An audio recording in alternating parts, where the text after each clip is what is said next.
एक मरी हुई मकड़ी और उसके जाले ने ऐसे सुलझा दी मिस्ट्री, खुल गया करोड़ों का दबा हुआ राज। जयपुर की एफएसएल की टीम ने कुछ साल पहले एक मरी हुई मकड़ी और मकड़ी के जाले से एक ऐसी गुत्थी सुलझाई थी जिसमें एक फैक्ट्री मालिक ने सरकारी खजाने को चूना लगाने के लिए पूरा एक जाल बिछा रखा था और अपनी साथी चालों से चकमा देने की फिराक में लगा रहता था। मगर जब जांच एजेंसी अपने पर आई तो उसने मरी हुई मकड़ी से भी जिंदा सच्चाई निकाल ली। तो दोस्तों, यदि आप चैनल पर नए हैं तो प्लीज़ चैनल को सब्सक्राइब कर लीजिए और बेल आइकन दबा दीजिए ताकि जब भी मैं वीडियो डालूं तो उसका नोटिफिकेशन आपको मिल जाए। एक मरी हुई मकड़ी और उसके जाले ने ऐसे सुलझा दी मिस्ट्री, खुल गया करोड़ का दबा हुआ राज। अक्सर ऐसा फिल्मों में ही देखने को मिलता है कि किसी खंडहर नुमा जगह पर किसी पुलिस अफसर या इन्वेस्टिगेटर या किसी जासूस को मकड़ी के जाले या छिपकलियों के पैरों के निशान से किसी सुराग तक पहुंचने का रास्ता दिख जाता है और फिर जो केस पूरे महकमे के लिए सिरदर्द बना हुआ रहता है वो देखते ही देखते चुटकियों में सुलझ जाता है। मगर कहते हैं कि फिल्में हमारे समाज का ही तो आईना है, यानी जो कुछ भी फिल्म में दिखाया जाता है वो हमारे इर्द गिर्द होने वाले किसी घटना से ही तो उठाया जाता है। ऐसा सबक जो पुलिस ट्रेनिंग में आता है, काम बस ऐसा ही एक सच्चा किस्सा जयपुर का सामने आया जब एक मकड़ी और उसके जाल से करोड़ों रुपए की एक्साइज टैक्स की चोरी का राज खुल गया। मगर ये कहानी सा लगने वाला किस्सा एकदम सच है और ये सच इतना ज़बरदस्त है कि आज भी पुलिस ट्रेनिंग में ये किस्सा नए रंगरूटों को पढ़ाया और सिखाया जाता है। इस केस को सुलझाया था जयपुर की फॉरेंसिक साइंस लाइब्रेरी ने। वो साल था 2009।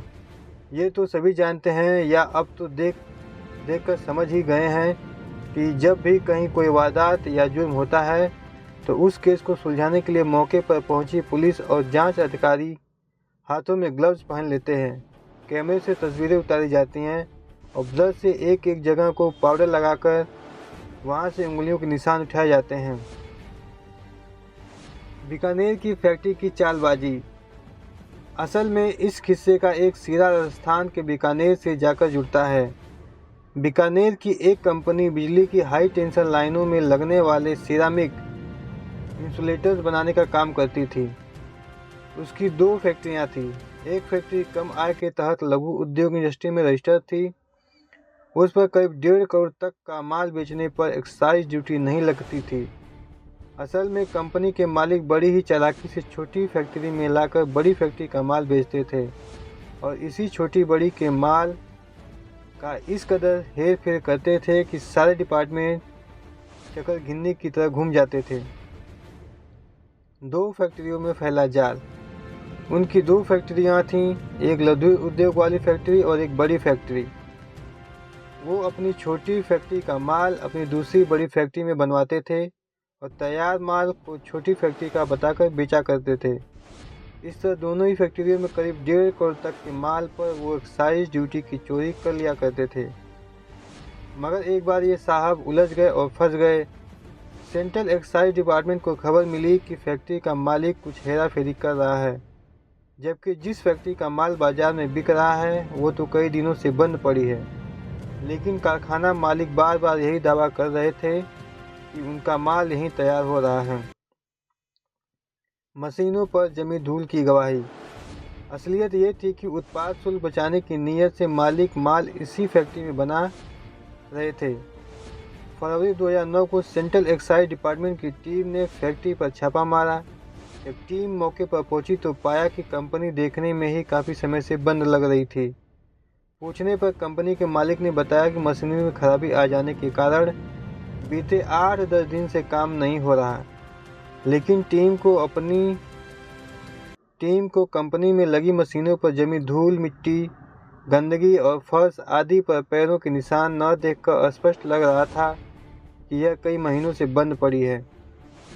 टीम को इसे साबित भी करना था, जिसके लिए पुख्ता सबूत भी चाहिए थे। कई बार बारीकी से छानबीन करने पर भी जांच टीम के हाथ खाली ही रहे। राजस्थान की फैक्ट्री में रेत का राज। कोई भी ऐसी जानकारी हाथ नहीं लगी जो फैक्ट्री मालिक को शिकंजे पर ला सके। क्योंकि फैक्ट्री मालिक के पास एक्साइज टीम के हर सवाल का जवाब मौजूद था। मसलन जब उसने पूछा गया कि फैक्ट्री अगर सिर्फ 8-10 दिन से बंद है तो फिर इसमें इतनी रेत क्यों जमी है। इस पर उनका जवाब होता था कि आसपास का रेतीला इलाका होने की वजह से तेज हवाओं के साथ धूल मिट्टी उड़ती रहती है और वो जमा हो जाती है। अगर 2 दिन भी यूं छोड़ दो तो धूल की खासी मोटी परत जम जाती है। मकड़ियों का मकड़जाल।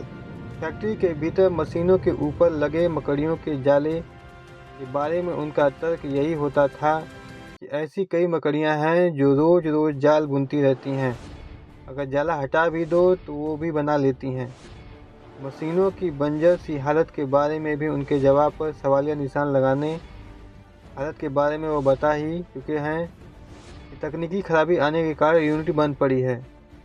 सेंट्रल एक्साइज डिपार्टमेंट की टीम को निरीक्षण करने के बावजूद कोई पुख्ता सबूत हाथ नहीं लगे।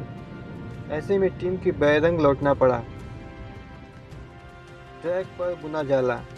ऐसे में जांच अधिकारियों ने बीकानेर की मोबाइल एफएसएल टीम की मदद ली।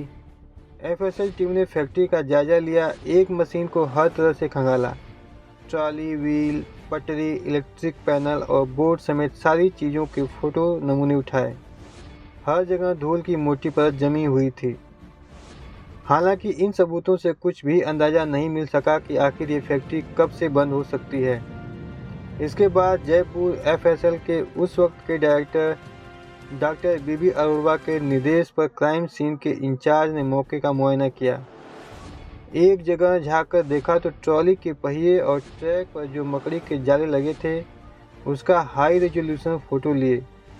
उन फोटो को बायोलॉजी और डीएनए प्रोफाइलिंग यूनिट के पास भेजा गया।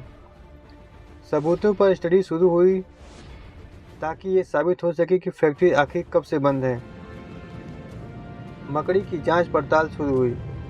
गहराई से छानबीन शुरू हुई तो पता चला कि राजस्थान में बीकानेर इलाके में ऐसी मकड़ियां पाई जाती हैं जो अपने पूरे जीवन काल में सिर्फ एक बार ही जाला बनाती हैं। ये जानकारी और रिसर्च की बुनियाद पर एफएसएल टीम ने पाया कि यह एक खास प्रजाति की आर्टिमा एटलांटा मकड़ी थी जो फैक्ट्री में मरी हुई मिली। मकड़ी के नमूने को मंगवाया गया। पूरी उम्र जी चुकी थी मकड़ी। फॉरेंसिक साइंस में एक तकनीक होती है फॉरेंसिक एंटोमोलॉजी। इस तकनीक का इस्तेमाल मकड़ी की मौत का समय और जगह का पता लगाने में किया जाता है। मृत्यु कब हुई यह शरीर के अलग अलग हिस्सों के खराब होने के चरणों का पता लगाता है। मकड़ी के जाल में फंसे खोल, उसके शरीर के बचे हुए हिस्से और बालों की माइक्रोस्कोपिक जांच में इसकी प्रजाति की पुष्टि हुई। तभी यह तथ्य भी सामने आया कि जो मकड़ी वहां मरी मिली असल में उसने अपनी पूरी उम्र जी ली थी। उस बीच मकड़ी को किसी दूसरे परभक्षी यानी प्रीडेटर ने नहीं मारा था।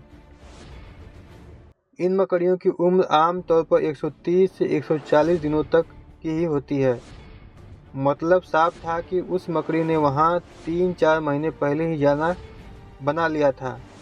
इस आधार पर एक रिपोर्ट तैयार हुई और उस रिपोर्ट में लिखा था कि कंपनी जिसे 8-10 दिन से बंद बताया जा रहा असल में वो कम से कम 3 महीनों से बंद है।